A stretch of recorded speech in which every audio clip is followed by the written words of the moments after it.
안녕하세요. 삼육중학교 학생 여러분. 오늘은 한국사 이번 주 두 번째 시간입니다. 자, 저번 시간에 어디까지 배웠는지 기억나세요?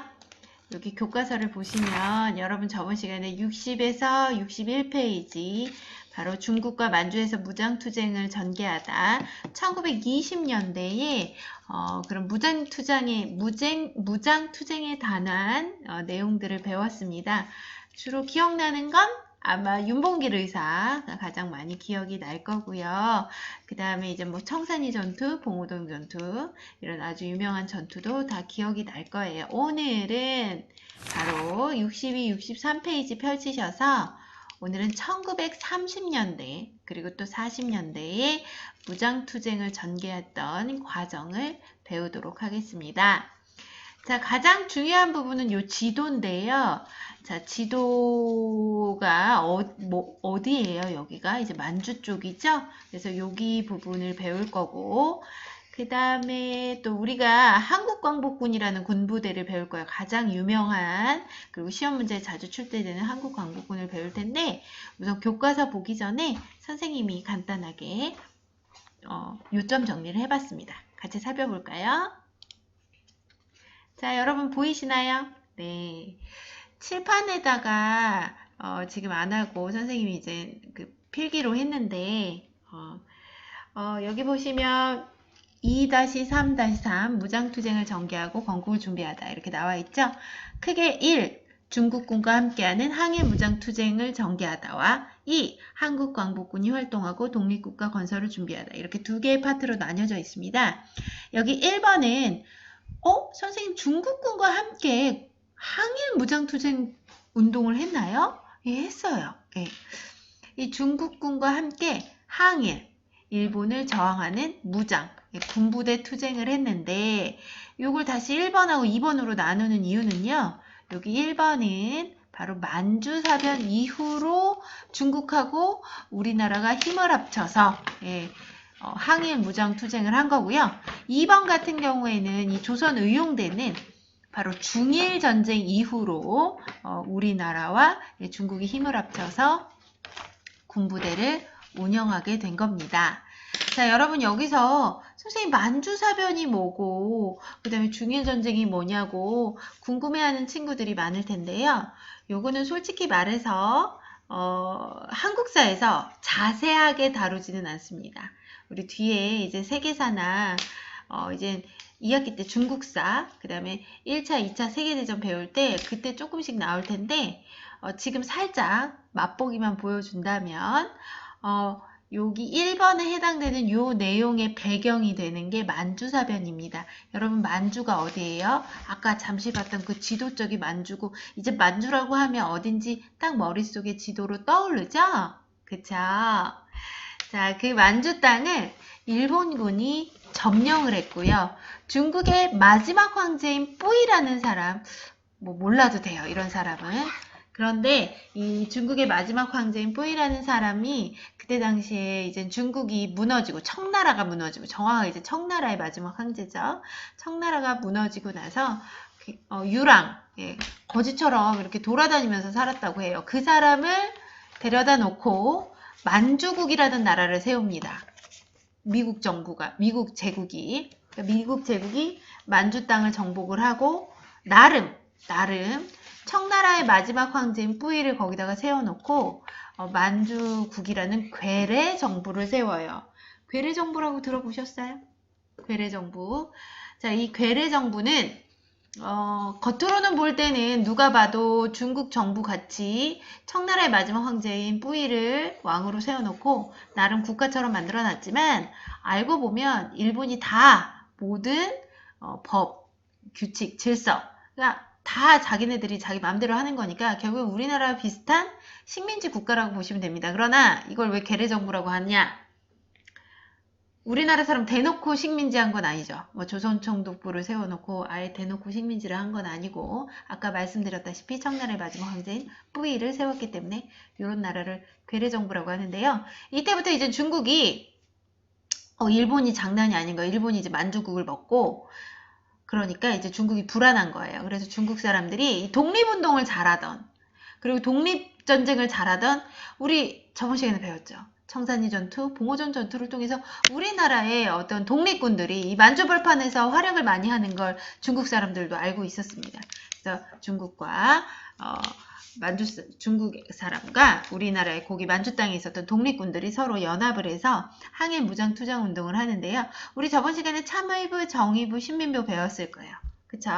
그 참의부, 정의부, 신민부가 다시 국민부, 혁신의회로 나뉘어지고, 국민부는 어디에 있냐면 요게 이제 북만주에 있는, 북만주 북쪽에 있는, 그리고 요거는 이제 남만주에 있는 정치 조직인데, 독립운동 조직인데, 요 산하기관으로 조선혁명당, 그 다음에 조선혁명당의 산하군부대로 조선혁명군, 자, 혁신의회가 한국독립당으로 이제 변하면서 그 산하 독립군이 한국독립군인데, 혹시 여러분 제가 숙제로 내준 암살이라는 영화에 전지현이라는 캐릭터가 안호균이라는 독립운동가로 나오는데, 그 안호균이 바로 이 한국독립군 군부대 출신으로 거기서 나옵니다.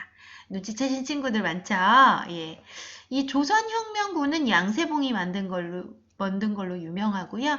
이 조선혁명군은 영릉가 전투와 흥경선 전투를 중국 군부대와 같이 힘을 합쳐서 무찔렀고요. 일본을 무찔렀고요. 그 다음에 한국 독립군은 중국의 호로군이라는 군부대가 있어요. 철도를 지키는 중국의 호로군이라는 군부대가 만주 쪽에 있었는데, 그 호로군과 지청천이 만든 한국 독립군이 힘을 합쳐서 쌍선보 전투, 대전자령 전투, 동교선 전투를 통해서 항일 무장투쟁 운동을 전개하였다고 합니다.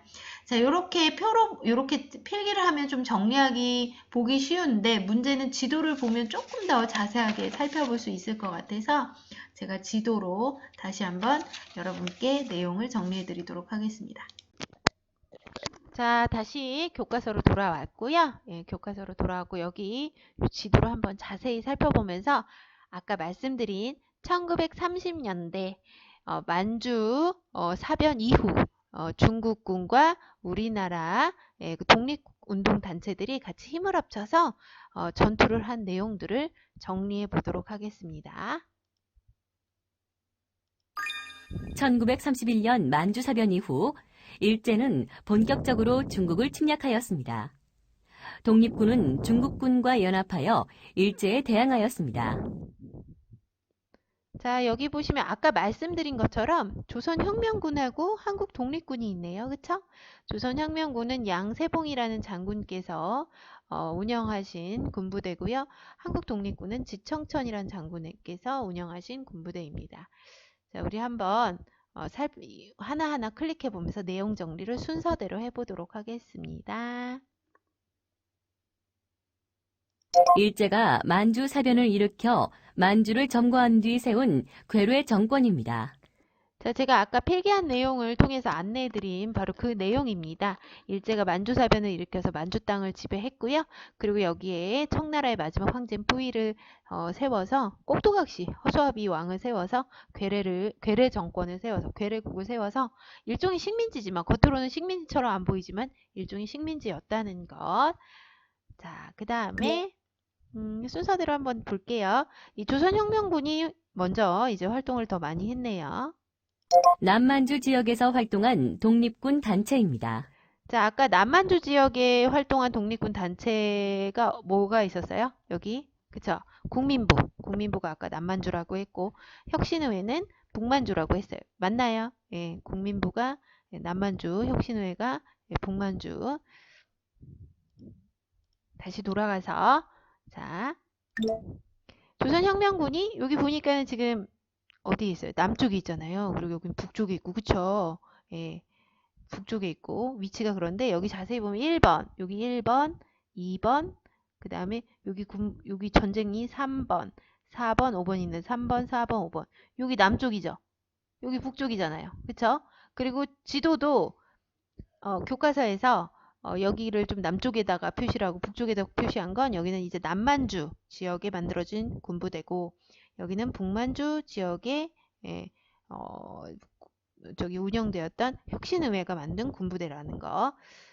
여기 한번 하나하나 전투를 안내를 들어보도록 하겠습니다. 양세봉이 이끄는 조선혁명군이 중국 의용군과 함께 일본군을 격퇴하고 영릉 가성을 점령한 전투입니다.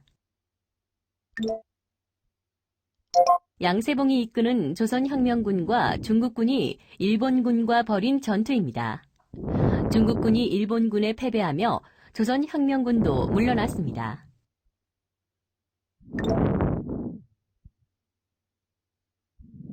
(1930년) 지청천이 중심이 되어 조직한 독립군 단체입니다.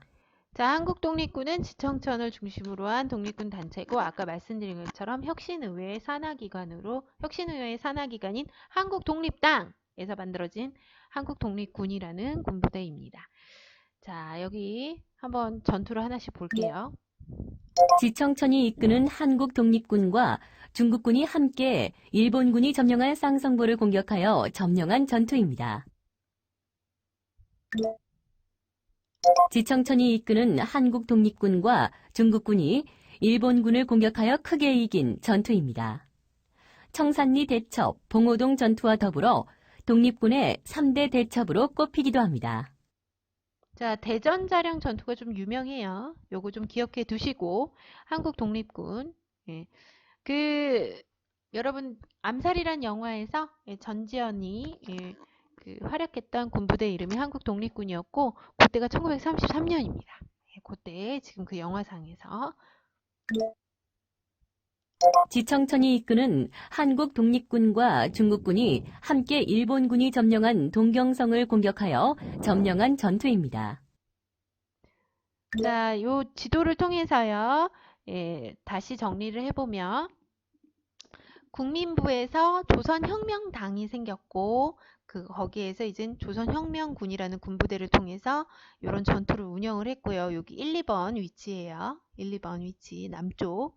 자, 그 다음에 혁신의회에서 한국독립당이라는 그런 정치 조직 기구를 만들고 그 산하기관인 한국독립군을 운영하면서 요 세 가지 전투 3, 4, 5 위치 전투를 운영하면서 이 만주 쪽에서 중국 사람들, 중국 그 독립운동가, 중국도 이제 일종의 일본을 무찌르자라는 독립운동가들이 생겼겠죠. 그 사람들과 힘을 합쳐서 이런 식으로 무장 독립전쟁을 운영하였습니다. 선생님 여기가요 어려워요. 솔직히 여러분한테도 어렵고 저도 설명해 드리기가 조금 막 난해하고 정신이 없어요. 근데 그만큼 제가 시험 문제는 어렵게 안 내겠죠. 이 부분은 전혀 헷갈리고 막 어렵고 깊이 심오하게 내진 않고요. 약간 암기하시면 돼요. 조선혁명군은 양세봉, 한국독립군은 지청천, 그 다음에 각 군부대가 했던 전투들, 이런 전투들만 좀 정리해서 머릿속에 외워두시면 문제 푸는데 크게 어려움 없이 진행하도록 하겠습니다. 자, 그 다음에요. 다시 필기한 거를 살짝 다시 보면 보이시나요? 네. 여기 김원봉이라는 사람이 또 나오는데 어머! 김원봉. 바로 의열단으로 유명했던 이 김원봉께서 조선의용대라는 군부대를 만듭니다. 이 조선의용대는 1938년에 만들어진 건데요. 역사적 의의가 있어요. 중일전쟁 이후 1937년 중일전쟁 이후로 만들어진 중국 관내에서 만들어진 최초의 항인 무장 투쟁 군부대입니다. 자, 이게 무슨 뜻이냐? 중국 관내라는 건 어디냐면요. 보통 만리장성 이 남지역을 중국 관내라고 보기 때문에 그냥 단순하게 만주 밑이에요. 그러니까 만주는 중국 관내라고 보지 않았어요. 옛날에는. 그래서 중국에 깊숙이 중국 정말 진짜 중국 땅에 생긴 군부대를 조선의용대라고 합니다.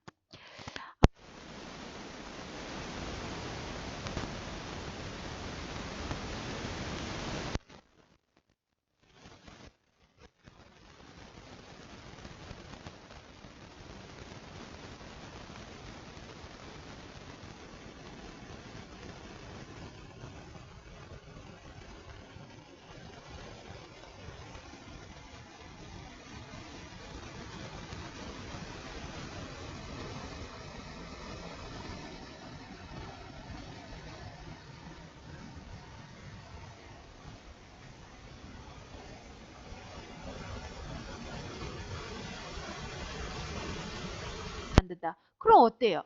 너무 무섭고 당황스럽고 황당하겠죠? 자, 그런데 김원봉은 중국 내부에서, 중국의 깊숙한 곳에서 조선 의용대를 만들었는데 위치는 지금의 우한이라고 합니다. 우한 뭘로 유명하죠, 요즘? 예. 코로나. 아이고, 이거 너무 슬픈 이야기죠? 예, 우한. 예, 코로나로 유명한 곳인데, 거기서, 예, 그 김원봉께서 조선 의용대를 만들었고요. 이거는 무슨 의미냐? 중국 사람들이 우리나라 사람들한테 협조적이었다. 그건 그 이유는 1937년 중일 전쟁으로 중국이 일본에게 완전히 식민 지배를 받기 시작해요. 본격적으로. 그리고 뭐 여러분 많이 들어봤을 거예요. 난징 대학살 같이 일반 민간인들한테도 굉장히 아주 난폭하고 나쁜 짓을 일본 사람들이 하면서 중국 사람들이 이제 일본에 대한 반감이 커지고 조선이 저렇게 열심히 독립운동하는 것을 이제 좀 도와주고 지원해주는 그런 분위기로 가는 거죠. 자, 조선의용대는 근데 나중에 두 개로 나뉘어집니다. 조선의용군하고 한국광복군으로 나뉘어지는데 조선의용군은 화베이 지역, 화베이 지역이 지금 어디 지역이에요? 화북 지역, 약간 조금 북쪽 지역, 북쪽 지역으로 가서 중국의 북쪽 지역으로 가서 조선의용군을 만들고요. 중국 공산당과 연결을 하고요. 여기 분은 나중에 이제 북한 정권의 어떤 지원이 되기도 합니다. 여기는 북한 정권. 자, 그 다음에 한국광복군이라는 군부대가요. 여기 잠깐 볼까요? 대한민국 임시정부가 만든 군부대가 한국광복군인데 이 조선의용대 일부 군인들은 한국광복군으로 편입이 되고요. 여기서 김원봉도 이 한국광복군으로 합류를 합니다. 그래서 이 조선의용군하고 한국광복군으로 이렇게 나뉘어진다는 점 중요해요. 여기는 이제 나중에 북한 계열, 여기는 나중에 이제 남한 계열, 민족주의자 계열 이런 식으로 이제 나누게 되는 거예요.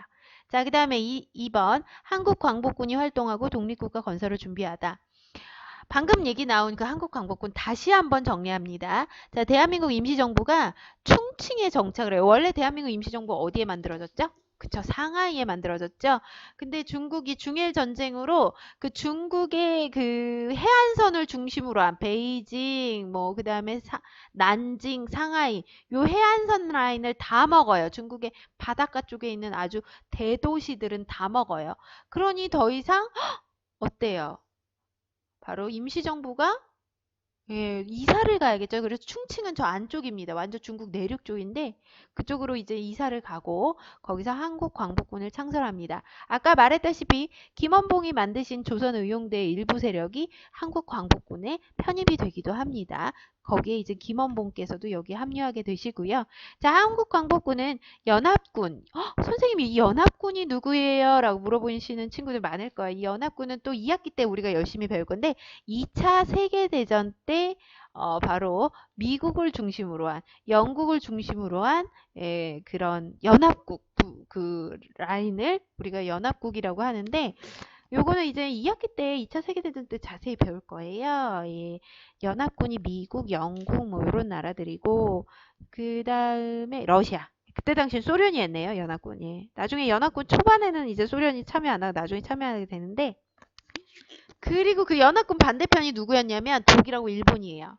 그러니까 독일하고 일본이 너무 식민 지배도 많이 하고 독일 같은 경우에는 아시죠? 예, 유태인들 너무 학살하고 일본 같은 경우에는 우리나라 사람들 너무 많이 괴롭히니까 이제 어떻게 하다 보니까 2차 세계대전이 일어났는데 독일하고 일본이 같은 편. 그 다음에 미국. 왜 많은 나라들이 연합군인데 그 연합군의 일원으로 공동작전을 수행했고요. 국내 진공작전, 국내로 진격해서 공격하는 작전을 준비하기도 했는데 일본이 생각보다 항복을 빨리 발표하는 바람에 국내 진국작전이 준비가 거의 다 된 상태에서 제대로 실행은 하지 못했습니다. 참고로 일본이 항복을 한 날은 8월 15일입니다. 왜 항복을 했죠? 제가 알기로는 8월 6일하고 7일? 요쯤에 히로시마와 나가사키에 원폭을 맞았죠? 그러면서 그로부터 한 7일 후, 일주일 후에 8월 15일 날 항복을 하면서 우리가 광복을 했는데, 일본이 굉장히 항복할 생각이 없이 끝까지 버텼다고 합니다. 많이 버텼어요. 생각보다 되게 많이. 그러다가 이제 원폭을 맞고, 원폭도 히로시마한테 첫 번째로 맞았을 땐 항복할 생각이 없었던 거죠. 그러다가 두 번째 나가사키 맞으면서 이제 항복을 하게 되는데, 우리나라 이때 당시 한국 광복군은 쟤네가 항복을 쉽게 하진 않을 거다, 이런 생각을 했는데 좀 빨리 항복을 한 바람에 원래 국내 진국 작전이 8월 20일 정도였다고 합니다. 근데 이제 아까 말씀드렸던 것처럼 광복이 언제 됐죠?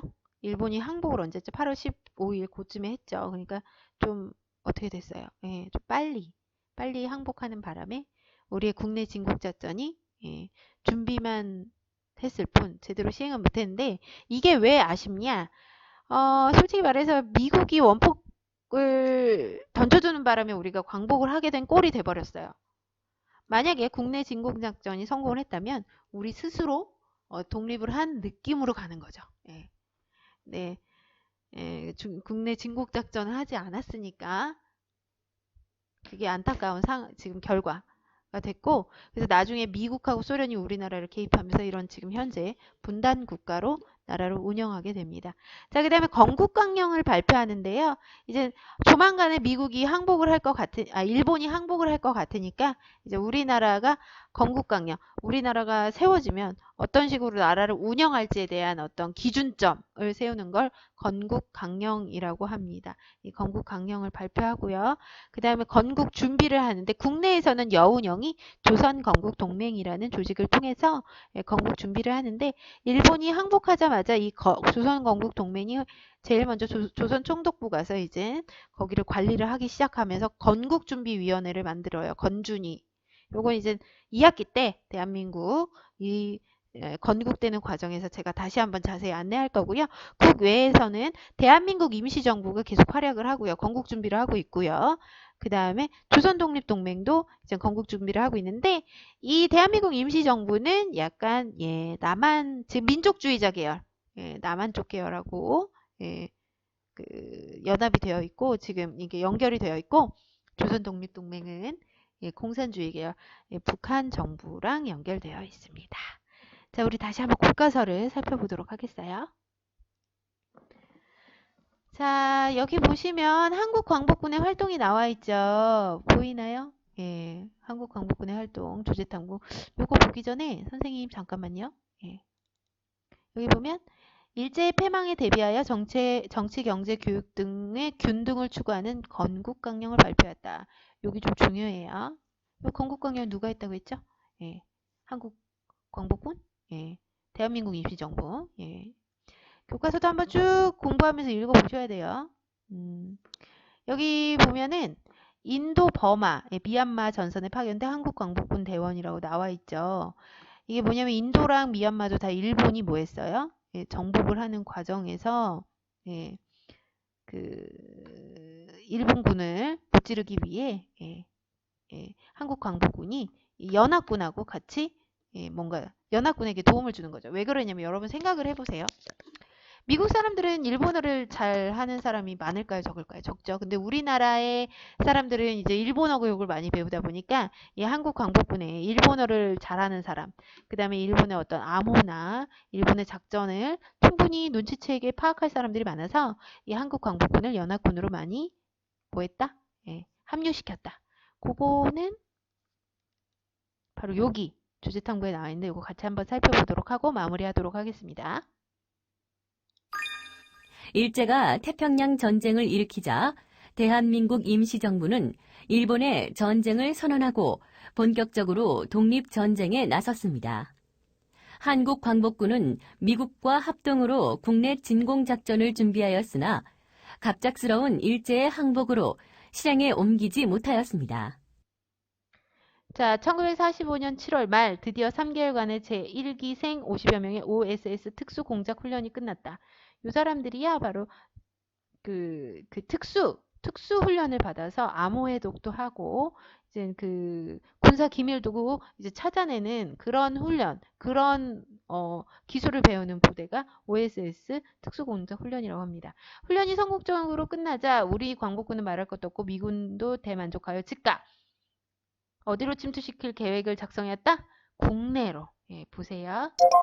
국내로 침투시킬 계획을 작성하였다. 국내로 진입한다는 것은 죽음을 각오해야만 되는 것이었기 때문에 자원의 형식을 취하였지만 50여 명이 모두가 굳은 각오로 지원했다.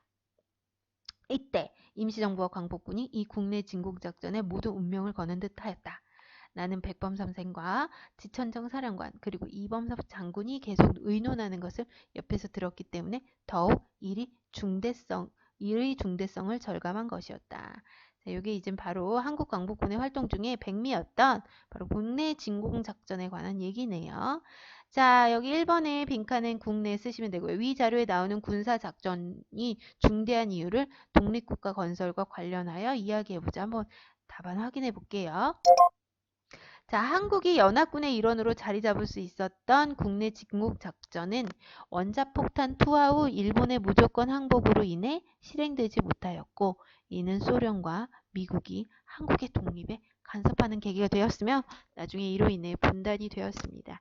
자, 이렇게 해서 이제 우리나라 결국엔 광복이 되었어요. 우리 지금 여기까지가 이제 우리 대2단원 내용이 뭐였어요? 일제강점기였고 그 일제강점기에서 이제 우리가 드디어 광복이 되는 것까지 오늘 정리를 했습니다.